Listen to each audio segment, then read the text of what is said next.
వీధి కుక్కలకి మానవ జీవితానికి చాలా పోలిక ఉంటుంది అనుకుంటా. వీధి కుక్క తనతో పాటుగా 3-4 కుక్కల్ని అలౌ చేస్తే ఆ ఏరియాలో ఉంటాయి. ముందు ఇవి కొట్టుకుంటాయి ఉండడానికి, చివరికి అవి ఒకదానికొకటి మధ్యన ఒప్పందం చేసుకుని ఆ ప్రాంతంలో అవే తిరగాలి, అందులో ఒకదానికి డామినేషన్. పక్క ఏరియాలు ఉండొచ్చి వాటి మీద ఈ 4 కలిసి పడతాయి.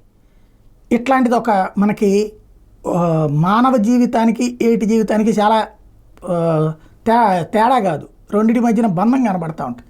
లక్షణాలు బలం లేనప్పుడు ఒక మాట, బలం ఉన్నప్పుడు ఒక మాట, అహంకారము లేదా అభిజాత్యము ఇవి ఆటిట్లో కనబడుతుంటాయి. ఇది ఎందుకు చెప్పాల్సి వస్తుందంటే మన వాళ్ళకి ఇక్కడ ఉన్నటువంటి కొంతమంది పంజాబ్లో సిక్కులు కావచ్చు, ఇతర ప్రాంతాల్లో ఉన్నటువంటి వాళ్ళు ఇక్కడ ఆనాడు ఇందిరాగాంధీ మరణం తర్వాతన హత్యాకాండ జరుగుతుంటే పారిపోయి తలదాచుకున్నటువంటి ప్రాంతాలు కెనడా, ఆస్ట్రేలియా, బ్రిటన్, అమెరికా.